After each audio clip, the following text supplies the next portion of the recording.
ನನಗೆ ವೈಯಕ್ತಿಕವಾಗಿ ಖುಷಿ ಆಗಿದೆ. 2 ಘಟನೆ ನನಗೆ ತುಂಬ ಕಣ್ಮುಂದೆ ಇದೆ. ಒಂದು ತುಂಬ ಏಜ್ ಆದಂಥ ಒಬ್ಬರು ಒಂದು ಸಿಮೆಂಟ್ ಮೂಟೆ ಎತ್ಕೊಂಡು ಹೋಗ್ತಾ ಇದ್ದಾರೆ. ಸಿಮೆಂಟ್ ಮೂಟೆ ಎಷ್ಟು ಭಾರ ಇರುತ್ತೆ. ನಾವೊಂದು 3-4 ಜನ ತರೋರು ಓಡೋದ್ವಿ. ಅವರು ಕಷ್ಟ ಬೀಳ್ತಾ ಇದ್ದಾರೆ, ಅವ್ರಿಗೆ ನಾವು ಇಸ್ಕೊಂಡು ಹೋಗೋಣ ಅಂತೇಳಿ. ಆ ಮೂಟೆ ಕೊಡ್ಲಿಕ್ಕೆ ಅವ್ರು ಸಿದ್ಧ ಇಲ್ಲ. ನಾನು ರಾಮನ ಸೇವೆ ಮಾಡಬೇಕು, ಕೊಡೋಕ್ಕಲ್ಲ, ನಾನೇ ಎತ್ಕೊಂಡು ಹೋಗ್ತೀನಿ ಅಂತೇಳಿ. ಇನ್ನು 2ನೇದು, ಆಗಲೇ ನಾನು ಸಾಮಗ್ರಿ ಇಲ್ಲ ಅಂತ ಹೇಳಿದೆ. ತುಂಬಾ ಜನ ತಾಯಂದ್ರು ಸಾಧಾರಣ ಉತ್ತರ ಭಾರತದಲ್ಲಿ ಎಲ್ಲ ಚೂಡಿದಾರ ಹಾಕೋದ್ರಿಂದ ವೇಲ್ಗಳು 8-10 ವೇಲ್ಗಳನ್ನ ಸೇರಿಸಿ ಅದರಲ್ಲಿ ಸಾಮಗ್ರಿಗಳನ್ನ ಮೇಲ್ ಕಳಿಸೋದಂಥದ್ದು ಅಥವಾ ಅಲ್ಲಿಂದ ಕೆಳಗಡೆ ತರುವಂಥದ್ದು ಕೆಲಸಗಳು ಮಾಡಿದ್ದಾರೆ. ಇನ್ನ ಮಂದಿರ, ತಾತ್ಕಾಲಿಕ ಮಂದಿರ ನಿರ್ಮಾಣ ಆಯ್ತಲ್ಲ, ಅದರಲ್ಲಿ ಒಂದು ಸೈಡಿನ ಗೋಡೆಯನ್ನು ಕಟ್ಟುವಂಥ ಕೆಲಸ ನಾನು ಸ್ವತಃ ಮಾಡಿದೆ. ಸೊ ಅದು ನನಗೆ ಭಾಳ ಆವತ್ತಿನ ದಿನದಲ್ಲಿ ತುಂಬ ಖುಷಿ ಆಯಿತು. ಏನು ಒಂದು 5 ಅಡಿ ಗೋಡೆಯನ್ನು ಕಟ್ಟಿ ಅದ್ರ ಮೇಲ್ಗಡೆ ಇದಾಕಿ ಶೀಟ್ಗಳು ಹಾಕಿ ಕವರ್ ಮಾಡಿ ಒಂದು ಬಟ್ಟೆ ಸುತ್ತಿದ್ದು. ಅದಾದಮೇಲೆ ಪೇಜಾವರ ಶ್ರೀಗಳು ಬಂದು ರಾಮಲಾಲ್ ಪ್ರತಿಷ್ಠಾಪನೆ ಮಾಡಿದ್ರು. ವಾಪಸ್ ನಮಗೆ ರಾತ್ರಿ ಸೂಚನೆ ಬಂತು, ನಾಳೆ ಬೆಳಗ್ಗೆ ಎಲ್ಲ ನೀವು ಹೊರಡಬೇಕು, ಯಾರು ಇಲ್ಲಿರಬಾರ್ದು ಅಂತೇಳಿ ಸೂಚನೆ ಕೊಟ್ಟರು.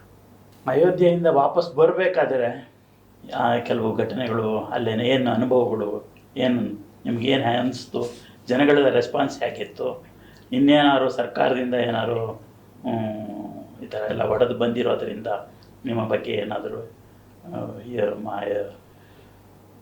ಸಾಧಾರಣ ಇಡೀ ಅಯೋಧ್ಯೆಯ ಒಂದು ಕಡೆ ವಿಜೃಂಭಣೆ, ಖುಷಿ, ಆದರೆ 2ನೇದು ಭಯದ ವಾತಾವರಣ ಆಗೋಯ್ತು. ಪೂರ್ಣ 7ನೇ ತಾರೀಕಿಂದನೇ ನಾವು ಅಯೋಧ್ಯೆ ಒಳಗಡೆ ಇದ್ದಾಗ, ಅಂದರೆ ರಾಮ ಜನ್ಮಭೂಮಿ ಸ್ಥಳದಲ್ಲಿ ಇದ್ದಾಗ ಏನು ಅನಿಸಿಲ್ಲ. ಆದರೆ ಹೊರಗಡೆ ಬಂದಾಗ ಗೊತ್ತಾಯಿತು, ಎಲ್ಲ ಕಡೆ ಬೆಂಕಿ ಹಾಕಿದ್ರು. ಫೈಜಾಬಾದ್, ನಾವು ವಾಪಸ್ಸು ಟ್ರೈನಿಗೆ ಬರಬೇಕಾದ್ರೆ ಅಲ್ಲಿಗೆ ಬರಬೇಕಿತ್ತು, ಅಲ್ಲಿ ಬಂದು ವಾಪಸ್ ಬರಬೇಕಿತ್ತು. ತುಂಬ ಒಂದು ಇಡೀ ವಾತಾವರಣನೇ ಬದಲಾವಣೆ ಆಗಿತ್ತು. ನಾವು ಟ್ರೈನ್ ಹತ್ತಿ ಬೆಂಗಳೂರಿಗೆ ಬರೋವರೆಗೂ ನಮಗೆ ಗೊತ್ತಾಗ್ತಾ ಇತ್ತು ಮುಸಲ್ಮಾನರು ಎಲ್ಲಿ ಜಾಸ್ತಿ ಇದ್ದಾರೆ ಅಂತೇಳಿ. ಹೇಗೆ ಅಂದರೆ ಎಲ್ಲೆಲ್ಲಿ ಕಲ್ಲುಗಳು ಟ್ರೈನ್ ಮೇಲೆ ದಬಾ ಅಂತೇಳಿ ಬೀಳ್ತಾ ಇತ್ತು, ಅಲ್ಲೆಲ್ಲ ಮುಸಲ್ಮಾನರು ಜಾಸ್ತಿ ಇದ್ದಾರೆ ಅಂತ ಗೊತ್ತಾಗ್ತಾ ಇತ್ತು. ಎಲ್ಲಿ ಅವ್ರು ಜಾಸ್ತಿ ಇದ್ದರು ಅಲ್ಲೆಲ್ಲ ಕಡೆ ಟ್ರೈನ್ಗೆ ಕಲ್ಲು ಹೊಡೆದಿದ್ದಾರೆ.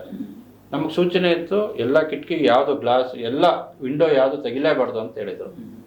ಹಾಗಾಗಿ ನಾವು ಎಲ್ಲ ಪೂರ್ಣ ಟ್ರೈನು ಬಂದು ಎಲ್ಲೂ ನಿಲ್ಲಿಸಿಲ್ಲ, ಸೀದಾ ಅದು ಬೆಂಗಳೂರಿಗೆ ಬಂತು. ಬೆಂಗಳೂರಿಗೆ ಹತ್ತತ್ರ ಬರ್ತಿದ್ದಂಗೆ ನಮಗೆ KR ಪುರಂ ಬಂದಾಗ ಸೂಚನೆ ಬಂತು, ಯಾರು ಮೆಜೆಸ್ಟಿಕಲ್ಲಿ ಹೋಗಿ ಇಳಿಬಾರ್ದು, ಎಲ್ಲೆಲ್ಲ ದೂರದಲ್ಲೇ ಇಳಿಲಿಕ್ಕೆ ಸಾಧ್ಯ ಆಗುತ್ತೆ ಅಲ್ಲೆಲ್ಲ ಇಳಿದು ನೀವು ಮನೆಗೆ ತಲುಪಬೇಕು ಅಂತೇಳಿ. ಸೊ ಹಾಗಾಗಿ ನಾವೆಲ್ಲ KR ಪುರಮಲ್ಲಿ ಇಳಿದ್ಬಿಟ್ಟು ಅಲ್ಲಿಂದ ಟೌನ್ ಹಾಲ್ವರೆಗೂ ಬಸ್ಸಲ್ಲಿ ಬಂದು ಮತ್ತೆ ಅಲ್ಲಿಂದ ಆಟೋ ಹತ್ಕೊಂಡು, ಅಂದರೆ ಯಾರು ನೇರ ಮನೆಗೆ ಬರಬಾರ್ದು ಅಂತೇಳಿ ಅವತ್ತಿನ ಒಂದು ಯೋಜನೆ ಆಗಿತ್ತು.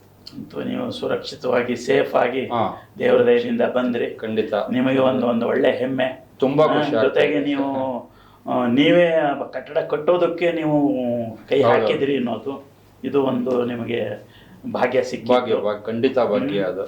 ಸೊ ಈಗ 500 ವರ್ಷದ ಇದರಲ್ಲಿ ನಡೆದಿದ್ದು, ಇದರಲ್ಲಿ ಈಗ ಕಟ್ಟಡ ಆಗಿ ಪ್ರಾಣ ಪ್ರತಿಷ್ಠಾಪನೆ ಆಗ್ತಾ ಇದೆ. ಈಗ ನಿಮ್ಮ ಮನಸ್ಸಲ್ಲಿ ಏನು ಭಾವನೆಗಳು ಬರ್ತಾ ಇದೆ? ಈಗ ಸಾಧಾರಣ 500 ವರ್ಷಗಳ ಒಂದು ಫಲ ಇದು ಇವತ್ತು ಆಗ್ತಾ ಇರೋವಂಥದ್ದು. ಎಷ್ಟೋ ಜನ ಪೀಳಿಗೆಗಳು ಹೊಟ್ಟೋಗಿದೆ. ಆದರೆ ನಮಗೆ ಖುಷಿ ಆಗ್ತಾ ಇರೋದು ಈ ಹೋರಾಟದಲ್ಲಿ ನಾವು ಭಾಗಿಯಾಗಿದ್ದೊಂದು, ಮತ್ತೆ ನಾವೇ ಸ್ವತಃ ಅದನ್ನು ನೋಡುವಂಥ ಒಂದು ಭಾಗ್ಯನು ಭಗವಂತ ಕರುಣಿಸಿದ್ರಿಂದ ನಮಗೆಲ್ಲ 19ನೇ ತಾರೀಕು ಬರ್ಲಿಕ್ಕೆ ಹೇಳಿದ್ದಾರೆ, ಯೋಜನೆ ಆಗಿದೆ. ಸೊ ಹಾಗಾಗಿ ನಾವೆಲ್ಲ 19 ಮತ್ತು 20 ಅಯೋಧ್ಯೆಯಲ್ಲಿ ಫೆಬ್ರವರಿ 19, 20ಕ್ಕೆ ಹೋಗ್ತಾ ಇದ್ದೀವಿ. ತುಂಬ ಖುಷಿ ಆಗುತ್ತೆ. ಮತ್ತು ಇಡೀ ಜಗತ್ತೇ ಇವತ್ತು ಅದನ್ನು ಪೂರ್ಣ ರಾಮಮಯ ಆಗೋಗಿದೆ. ಹಾಗಾಗಿ ಪ್ರತಿಯೊಬ್ಬರಿಗೂ ತುಂಬಾ ಆನಂದ. ವೈಯಕ್ತಿಕವಾಗಂತೂ ನನಗೆ ಅವತ್ತಿನ 92ರಲ್ಲಿ ಏನು ಆ ಕಟ್ಟಡ ಕಟ್ಟಬೇಕಾದ್ರೆ ಭಾಗಿಯಾಗಿದ್ದು ಮತ್ತು ಇವತ್ತು ಅದು ಭವ್ಯ ಮಂದಿರವಾಗಿ ನಿರ್ಮಾಣ ಆಗ್ತಾ ಇರೋದು ತುಂಬಾ ಸಂತೋಷ ಆಗ್ತಾ ಇದೆ ಮನಸ್ಸಿಗೆ. ಭಾಳ ಸಂತೋಷ. ದೇವರು ನಿಮಗೆ, ನಿಮ್ಮ ಕುಟುಂಬಕ್ಕೆ ಎಲ್ರಿಗೂ ಒಳ್ಳೇದು ಮಾಡಲಿ. ಇಲ್ಲಿ ಬಂದು ನಮಗೆ ಇದ್ರ ಬಗ್ಗೆ ನಾವು ಪ್ರತ್ಯಕ್ಷವಾಗಿ ನೀವು ನಡೆದಿದ್ದನ್ನೆಲ್ಲ ತಿಳಿಸ್ಕೊಟ್ಟಿದ್ದೀರಿ. ನಿಮಗೆ ಭಾಳ ಧನ್ಯವಾದಗಳು. ನಮಸ್ಕಾರ.